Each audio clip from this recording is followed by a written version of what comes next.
Bismillahirrahmanirrahim. Assalamualaikum warahmatullahi wabarakatuh. Waalaikumsalam warahmatullahi wabarakatuh. Dan salam sejahtera buat seluruh sahabat dan sobat IPISO di manapun Anda berada. Berjumpa lagi dengan saya, Suadi Idris Amir. Tentunya di acara kesayangan kita, IPISO, Rumah Edukasi.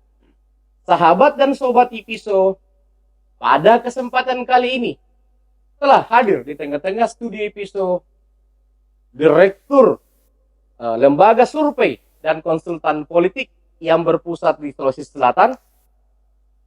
Beliau adalah Direktur Lembaga Link Indonesia, yang mungkin tidak asing lagi bagi pemirsa yang sering menonton acara IPISO.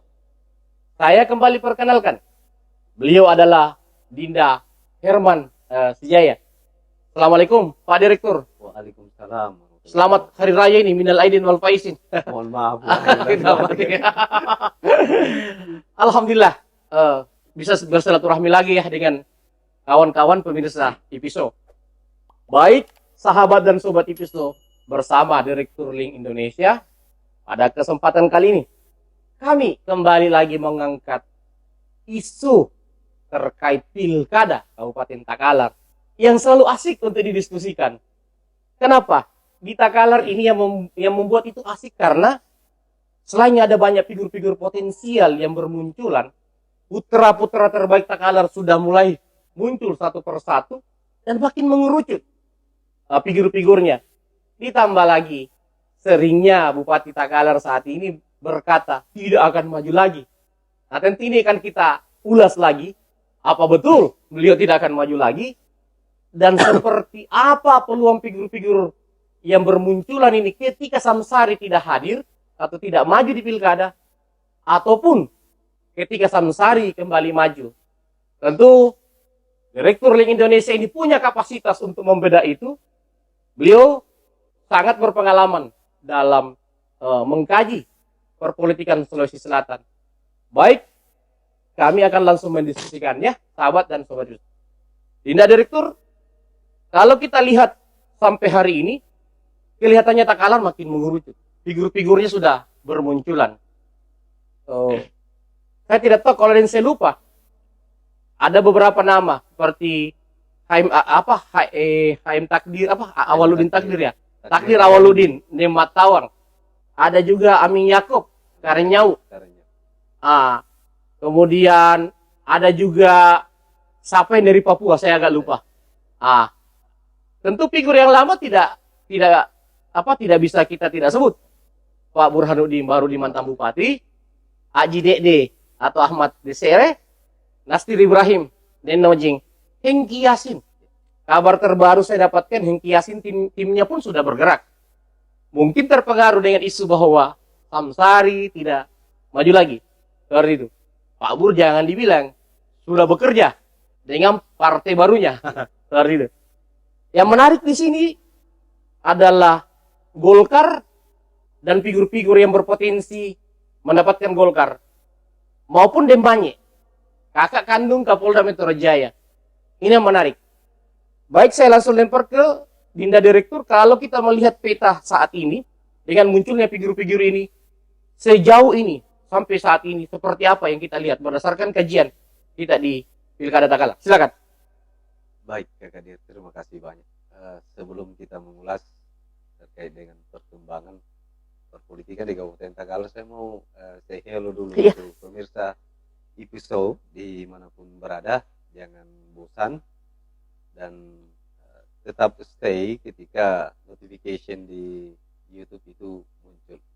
Kemudian saya tidak lupa mengucapkan mohon maaf lahir dan batin bagi semua pemirsa IPISO dimanapun berada. Oke Kakak Dir, kalau kita membahas kembali terkait dengan perkembangan di Kabupaten Takalar ini, tentu saya katakan itu semakin berkembang dengan munculnya figur-figur baru dan kemudian punya kapasitas sebagai calon-calon pemimpin di Kabupaten Takalar. Saya mau mengulas dulu ada beberapa figur yang muncul. Sebagaimana yang kita sebutkan tadi itu Kak Kadir, salah satu general manager Telkom, Takdir Awaludin itu tiba-tiba muncul di Kabupaten Takalar dengan membawa beberapa paket dalam konteks santunan atau pembagian bantuan Di bulan suci Ramadan. di bulan suci Ramadan. Itu bagian daripada strategi untuk meningkatkan popularitas. Bahwa saya hadir ini sebagai orang Takalar yang informasinya saya dengar beliau adalah orang Takalar atau orang Sandrobone. Infonya saya dapat seperti itu. Ya, satu kampung dengan Amin Yakub Karenyau. Satu kampung dengan Insinyur Amin Yakub ya.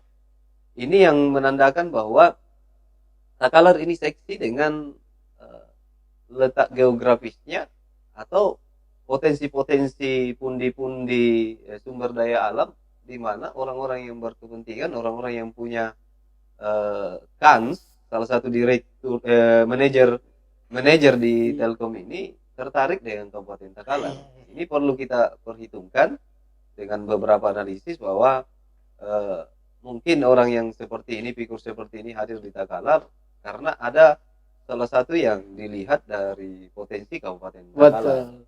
Ada visi mungkin yang dia bawa ya. Ya, visi yang mungkin setelah mereka kaji dengan beberapa ya seperti konsultan beliau ya sehingga tertarik untuk ke Takalar. Nah, yang kedua yang agak saya kira itu seksi karena sebelum kita diskusikan Kabupaten Takalar ini kita tidak pernah menyebut mantan kadis PU Provinsi Sulsel. Karena pada saat itu belum ada tanda-tanda. Ya, sekarang sudah ada. Betul. Nah, ini yang kita kemarin tidak sempat mengocek dengan figur yang asli orang Takalar, orang Sandrobone, Kecamatan Sandrobone. Beliau dengan kita lihat kinerja beliau atau latar belakang beliau, Amin Yakub ini mantan kadis di eranya Pak Bupati almarhum Ihsan di Kabupaten Goa. Kemudian beliau juga ditarik ke provinsi menjadi kadis Bina Marga, kadis PU, kadis apalagi yang pengairan itu Kadir dibawa kepemimpinan dari Pak Sarul. Nah, ini yang ketika kita menarik lagi bahwa apa dari awal kita membicarakan Kabupaten Takalar ini bahwa Takalar ini membutuhkan seorang birokrat. Mungkin inilah yang menjadi salah satu acuan dari Insinyur Amin Yakub untuk kembali ke Takalar karena beliau tahu bahwa saya ini birokrat. Nah, inilah kemungkinan beliau menancapkan gas dengan beberapa titik di Kabupaten Takalar itu sudah ada saya lihat baliho terpampang jelas. Dan kemudian tagline yang saya baca itu adalah birokrat tulen. Nah, inilah yang kemudian saya kaji pasca saya lihat baliho-baliho beliau dengan tagline-nya bahwa birokrat tulen. Nah, ini mungkin beliau tertarik dengan isu-isu kita sebelumnya, bahwa kelihatannya. Karena kenapa? Kemarin kita membahas persoalan Takalar butuh seorang pemimpin yang berasal dari birokrat dengan kekuatan administratornya untuk mengembalikan Takalar ini tidak lagi menjadi kabupaten disclaimer atau kabupaten yang secara indeks pertumbuhan manusianya itu menurun, betul. Nah, butuh birokrat tulen yang punya jejaring. Nah, saya kira seperti Pak Insinyur Amin Yakub ini punya jejaring sampai ke pusat. Karena beliau ini termasuk dekat dengan kesayangannya Pak Sarul. Kesayangan Pak Mintan. Apalagi Mintan sekarang Pak Sarul. Saya kira orang-orang yang dekat dengan Pak Mintan apalagi berada pada posisi di bawah kepemimpinan beliau sebagai birokrat mantan kadisnya pada saat itu. Tentu Pak Sarul, Pak Mintan ya saat ini tidak serta-merta mengambil SDM untuk dijadikan kadis. Apalagi mulai dari Goa sampai ke Goa, ke provinsi ya. Dan beliau juga mantan, kalau berbicara kepemudaan ya beliau mantan saya Aktivis. korek-korek aktivis Iya, aktivis. KNPI Kabupaten Iya. Goa. Benar. Ini yang saya lihat. Jadi inilah salah satu pendatang baru yang muncul balihonya yang saya lihat ini agak seksi. Dan dia bangsawan Tulen. Bangsawan Takalargoa. Saya belum mengoreksi Ya. terkait dengan kebangsawanan beliau, tapi yang saya baca kemudian saya mencari naskah-naskah literatur terkait beliau itu dari segi birokrat. Ada Sekedar tambahan saja di direktur. ternyata bangsawan. Bangsawan. Nah, ini juga yang ketika kita kembali ke Takalar itu tidak mudah memutar balikkan mindset Iya. masyarakat Takalar dengan figur-figur itu tadi bangsawan. Takalar ini agak keras juga kalau persoalan kebangsawanan. Jadi beliau ya saya apresiasi ketika misalnya beliau berani muncul di publik untuk menyatakan bahwa saya juga mau menjadi pemimpin atau minimal memperbaiki sistem-sistem yang ada di Kabupaten Takalar sehingga Kabupaten Takalar ini tidak lagi seperti sekarang yang hanya jalannya itu jongkok, tidak jalan berdiri, tidak perlu berlari, minimal jalannya itu stagnan dan tidak pernah ada kata mundur. Itu Kak Kadir kalau berbicara figur-figur baru yang mencuat sampai hari ini. Mungkin seperti itu dulu. Baik, sahabat dan sobat Ipiso. Tadi ada dua figur yang fokus didiskusikan tadi oleh Dinda Direktur karena memang kedua figur ini belakangan ini baru betul-betul memperjelas bahwa mereka ada keinginan untuk maju di Pilkada Takalar. Indikatornya adalah atribut dan kegiatan bagi-bagi sembako, bantuan sembako. Itu salah satu memang indikator biasanya menjelang Pilkada untuk memperjelas orang, kan gitu. Nah, tentu bukan hanya sekedar Bapak Aming Yakub Karenyau ini dengan HM Takdir Awaludin. Tentu kita juga akan membahas figur-figur lain seperti Muhammad Firdaus Demanye yang juga sudah terang-terangan. Selama ini beliau belum pernah menyebut dirinya sebagai calon Bupati Takalar. Sekarang saya lihat atribut-atributnya sudah berbicara. Betul. Sebelum-sebelumnya itu dia hanya pemerhati kan. Sekarang sudah berbicara, atributnya sudah berbicara sebagai bakal calon. Nah, seperti apa kita melihat? Karena kalau dilihat ini alurnya, Takdir Awaludin ini dengan Demanye ini sama-sama dari Telkom. Kemudian kan masih ada Pak Bur ini, ya kan, mantan Bupati Samsari juga kan masih potensi maju. Seperti apa misalnya kita melihat kalau seandainya Samsari maju dan tidak maju terhadap figur-figur ini, termasuk Demanye dan termasuk Karet Denyau tadi yang kita bahas kan. Hengki Yasin pun saya dapat kabar sudah bergerak timnya, dan timnya mengatakan katanya juga calon bupati. Seperti itu. Nah, seperti apa posisi Samsari ketika dia maju dan tidak maju bagi figur-figur secara menyeluruh yang ingin maju menurut kajian Link Indonesia? Silakan. Oke, Kadir. Ya, kembali lagi kita bincang bupatinya Takalar saat ini, Haji Samsari kita, yang selalu menyampaikan di publik ketika turun ke masyarakat bahwa tidak ingin lagi maju di kabupaten. Di acara Gelora baru-baru ini 3 hari yang lalu pun masih disampaikan itu. Fokusnya ingin ke Senayan. Nah, ini kalau kita berbicara plus dan minus bagi para bakal calon, figur-figur yang ingin maju di Kabupaten Takalar tentu ada plus dan minus. Kalau plusnya bagi calon-calon yang ingin maju tentu akan lebih mempermudah jalannya pencalonan atau menggerus sampai di bawah karena sudah tidak ada lagi tekanan dari mantan bupati. Saya kira ketika mantan bupati ini maju, maka mesin-mesin ASN ini sudah terbongkar, masih bisa dipakai untuk mengamankan beberapa titik-titik di wilayah. Artinya masih bisa dia gunakan, masih bisa digunakan. Kalau beliau tidak lagi mencalonkan, minusnya, plusnya untuk bakal calon ini tentu calon lain ini akan mengambil di mana kita bisa memperhatikan pundi-pundi ASN ini. Karena saya kira setiap perhelatan perpolitikan itu untuk mengukur netralitas ASN ini mungkin secara terang-terangan dengan yang mengacu pada undang-undang ASN yang tidak bisa berpolitik praktis itu, ini itu tidak kelihatan kan dia. Tapi secara pribadinya itu mereka akan bekerja dengan bupatinya, misalnya. Apalagi kalau tidak, apalagi yang dibesarkan, kan? Apalagi dibesarkan ya. Kalau kita berbicara plusnya. Tapi ketika misalnya Samsari masih menginginkan dengan range waktu 2 tahun ini dari November 2022 sampai 2024 itu tentu masih kita tidak bisa nafikan bahwa ASN ini ada beberapa yang dibesarkan selama menjadi Bupati Kabupaten Takalar.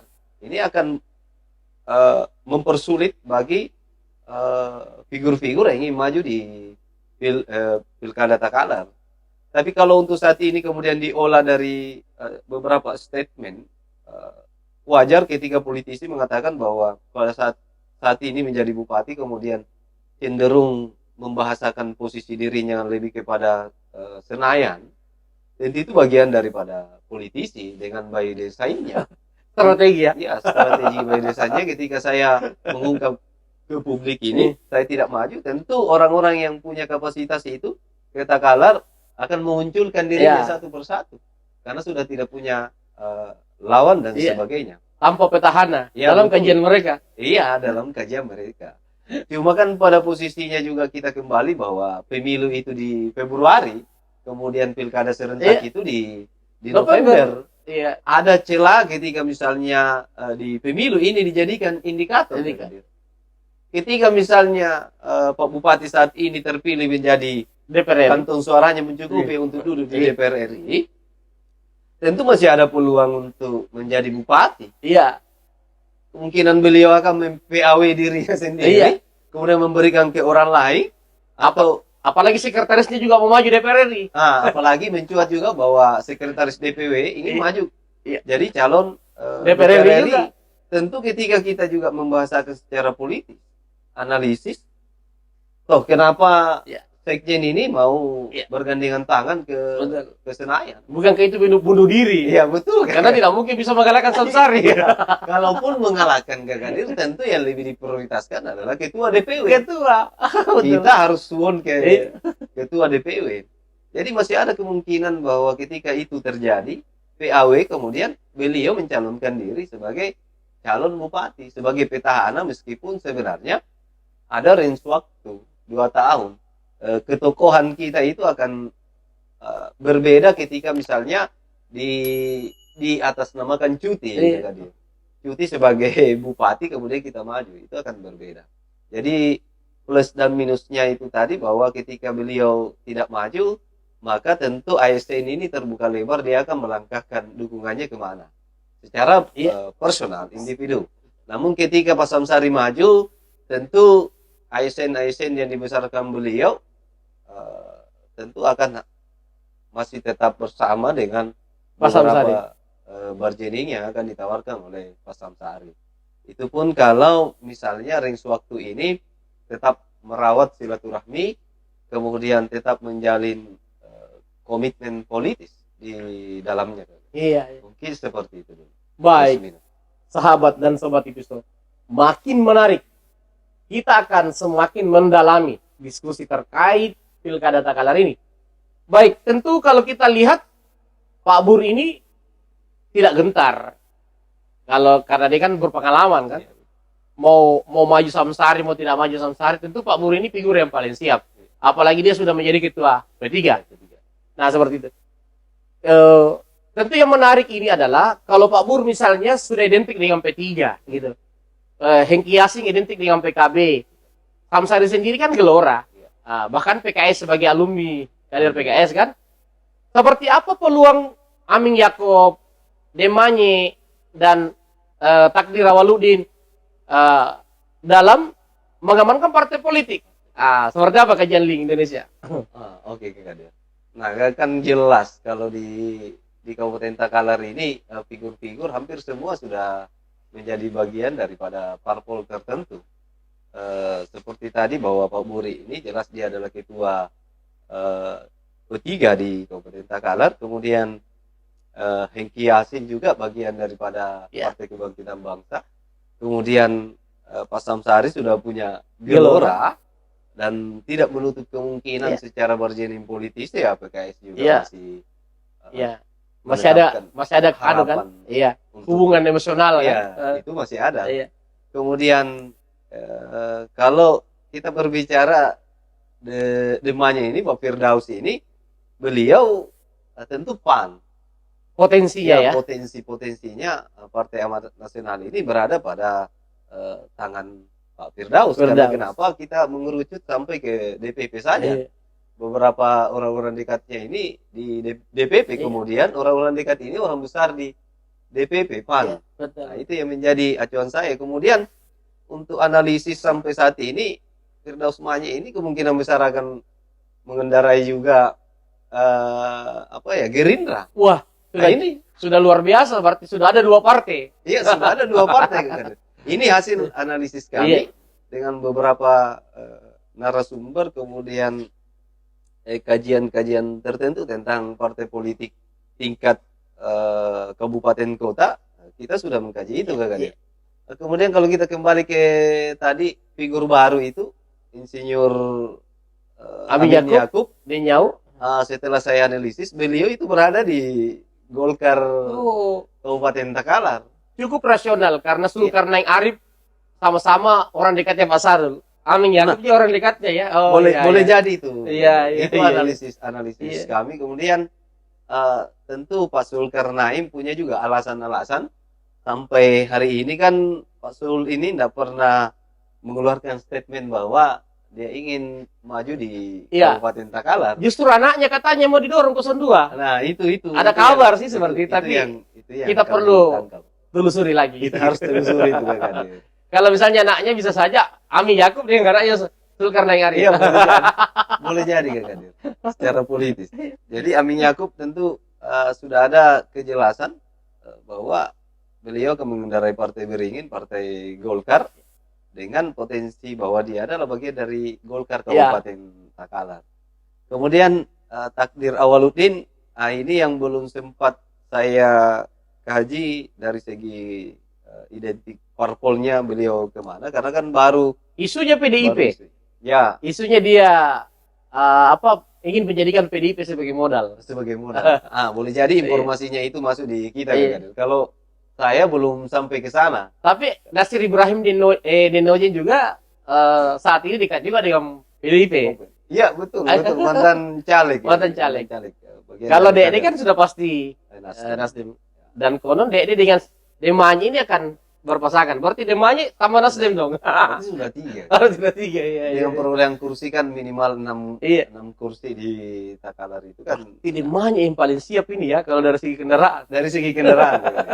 Beliau dengan kesiapan dari akar rumput juga kami melihat bahwa beliau sigap dengan potensi tim-timnya di akar rumput. Itu Demanya banyak melakukan action. Kemudian di luar daripada Takdir Awaludin, ada tadi Pak Wabub dengan Nasdemnya. Tentu ketika misalnya itu yang informasi yang saya dapat bahwa Firdaus Manye Haji Dede ini sangat itu A1. Iya. Sangat hubungan harmonisnya itu bagus sekali dengan potensi cinta politiknya itu luar biasa. Tapi ada juga kalau kita berbicara figur ketokohan dari Galesong ini dengan potensinya dia juga bagian dari birokrat, mantan kadis sosial yang sekarang menjabat sebagai kadis perikanan, itu Haji Baso Sau. Ini mantan camat saya ini. Iya. Itu juga saya lihat dari segi kapasitas beliau untuk menjadi pemimpin di Kabupaten Takalar itu sudah tidak bisa saya ragukan lagi. Karena kenapa?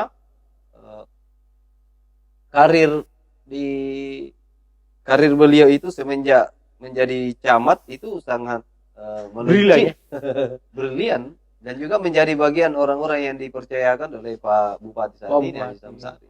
Karena kenapa sudah 2 kali rotasi beliau masih dipertahankan di posisi kadis yang dulu dari di dinas sosial, kemudian sekarang menjabat sebagai kadis perikanan. Jadi saya kira figur-figur baru akan muncul dengan sendirinya sesuai dengan statement-statement Pak Bupati saat ini yang selalu memberikan ruang-ruang bebas untuk bertarung bebas di Kabupaten Takalar. Meskipun di luar daripada itu ada strategi-strategi politik yang dilakukan oleh Pak Samsari, yaitu tadi yang kita bahas di awal bahwa boleh jadi ketika misalnya indikator terpilih menjadi anggota DPR RI dari Gelora, kemungkinan besar akan mem-PAW-kan dirinya kemudian mencalonkan sebagai bupati di November. Jadi boleh jadi itu akan terjadi. Jadi kalau kita berbicara kantong-kantong suara untuk di parpol ini, siapa yang akan mengendarai ya? Itu kalau terpilih di direktur. Bagaimana kalau tidak terpilih? Pasti lebih pasti lagi. Dia akan maju. Terpilih saja kemungkinan. Nah, ada kemungkinannya kembali memperbaiki dirinya. Apalagi kalau tidak terpilih. Itu lebih sudah jelas bahwa masa mantan bupati satu bola ke mana? Tentu kembali lagi dan saya kira apalagi laporan harta kekayaan dari LHKPN kita ini Pak Bupati ini di angka 17 punya harta kekayaan itu 17. Sudah cukup lah untuk jadi modal lagi. Sudah cukup Kak Kadir untuk dijadikan kembali modal untuk bertarung di Pilkada 2024. Mungkin seperti itu kalau kita berbicara parpol. Sudah jelas. Sudah jelas. Baik, ini yang terakhir sebelum saya tutup. Saya pernah coba-coba memberikan gambaran ke media sosial untuk menjadi respon masyarakat Tagalar. Simulasi paket kuat. Kalau tidak salah, kita pernah mengomentarinya. Iya, betul. Saya dalam kacamata saya Bur Hengki Asing, Samsari Nasir Ibrahim Dendojeng, dan Firdaus Demanye Haji Dede. Nah, terus kalau ini misalnya terwujud atau terjadi, karena mungkin kita sepakat itu pasti paket yang kuat ya. Bagaimana dengan Amin Yakub untuk bisa membuat dia bisa bersaing dengan pasangan-pasangan ini? Apakah memang harus menggandeng hanya Pasul atau harus menggandeng figur lain ya? Kita bahas ini di luar dari simulasi itu. Iya, di luar dari simulasi. Ada simulasi lain, misalnya Amin Yakub. Amin Yakub ini kemana? Iya, itu saya. Amin Yakub ini tadi kita tidak sebutkan pasangan Firdaus Manye. Haji Dede. Haji Dede, ya. Ya, oke lah. Kalau kita simulasikan Amin Yakub, kalau dia harus berpasangan dengan siapa, tentu kita juga harus menilai atau melihat secara kapasitas elektoral. Betul. Nah, kalau kita berbicara apalagi kan Amin Yakub ini San Robone Patalasang kemudian Polut dan Polsel. Geopolitiknya dia ke sana. Yang saya tahu keluarga besarnya dia San Robone, Patalasan dengan Palembang Utara. Maka lebih elok dan lebih strategis potensialnya itu elektoralnya geopolitik harus di Galesong. Iya. Nah, kalau kita berbicara Galesong, ada tadi yang saya sebut. Tidak apa-apa birokrat ya. Birokrat. Cuma kan pada posisi antara tadi Amin Yakub dengan Haji Baso Sau itu saya lihat beda juga karakter. Beda karakter. Tentu akan menguatkan karakter-karakter lain yang tidak sama dengan tapi kan yang utama geopolitik mungkin ya, yang utama. Yang utama geopolitik. Tentu Galesong kemarin kemenangan Pak Haji Samsari kita ini itu berada pada posisi Galesong di mana lumbung suara elektoralnya Haji Burhanuddin kemarin di Kecamatan Galesong Raya ya, secara garis besarnya. Jadi kalau Amin Yakub, ya ini yang saya lihat elektoral dan geopolitik itu Haji Baso Sau yang kadis perikanan, mantan kadis sosial. Maka berpotensi 4 pasangan ya. Potensi sekali. Sangat potensi. Dan dari segi pembagian partai itu rasional. Iya, rasional. Rasional. Itu pernah terjadi. Iya. Apalagi kalau hanya head to head dan hanya di trio koalisi itu sangat potensial. Iya. Ini seperti itu. Baik. Barangkali cukup ya Ada tambahan sebelum saya tutup Dinda Direktur? Cukup Kak Kadir. Nanti kita lihat perkembangan Perkembangan. 3 bulan ke depan. Memang kita harus terus memantau karena ini kampung halaman. Betul. Berdua gini Kak Kadir. Kita punya beban psikologi untuk selalu memantau, Ya, beban psikologi terutama menjembatani masyarakat Iya. Takalar agar dia tidak buta informasi. betul Kak Seperti Kadir, itu. betul. Kita bagian daripada Iya. kemajuan kabupaten. Betul, Takalar. betul sekali. Baik, Dinda Direktur, terima kasih dengan segala analisisnya yang menurut saya sangat luar biasa.